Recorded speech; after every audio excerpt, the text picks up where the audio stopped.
एक महत्त्वाची बातमी समोर येते। नांदेड जिल्ह्यातील तुगावमध्ये अरविंद भोसले या तरुणानं झाडाला गळफास घेऊन आत्महत्या केली आहे।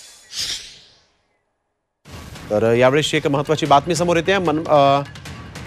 मनोज जरांगे यांची समजूत काढण्याचे प्रयत्न आता सरकारकडून सुरू झालेले आहेत। जरांगेंची भेट घेऊन शिष्टमंडळ चर्चा करणार आहे। मनोज जरांगे हे आता मुंबईच्या प्रवेशाआधीच या जरांगेंच्या सगळ्या मागण्यांसंदर्भात तोडगा निघतो का हे पाहावं लागेल। यावेळी एक महत्त्वाची बातमी आपण बघतोय। सरकारचं शिष्टमंडळ मनोज जरांगे यांच्या भेटीला आलेलं आहे।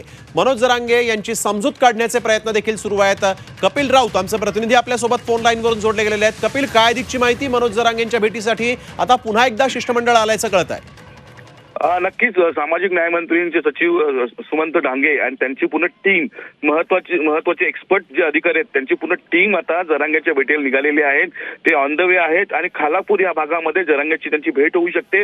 एक महत्वाची बैठक तिथे पार पडू शकते आणि जे जरांगेच्या ज्या मागण्या आहेत त्याचं सविस्तर उत्तर आणि फायनल उत्तर आता सरकारने दिलेलं आहे आणि त्याची पूर्तता सरकारने केलेली आहे। आणि ती सर्व कागदपत्र आणि GR घेऊन ही सर्व शिष्टमंडळ हे खालापूरच्या दिशेने निघालेले आहेत। काही वेळातच तिथे पोहोचतील आणि जरांगे पाटलांची भेट घेऊन त्यांना जे काही मराठा समाजासाठी केलेलं आहे, जे काही पूर्तता केली आहे त्या सर्व गोष्टी त्याच्यासोबत ठेवण्यात येणार आहेत। एकंदरीतच उद्या जरांगे पाटील मुंबईमध्ये येऊ शकतात आणि मुंबईमध्ये आला तर मुंबई पूर्ण बंद होऊ शकते, मुंबई पूर्ण ठप्प होऊ शकते, एवढी लोक त्यांच्यावर असतात।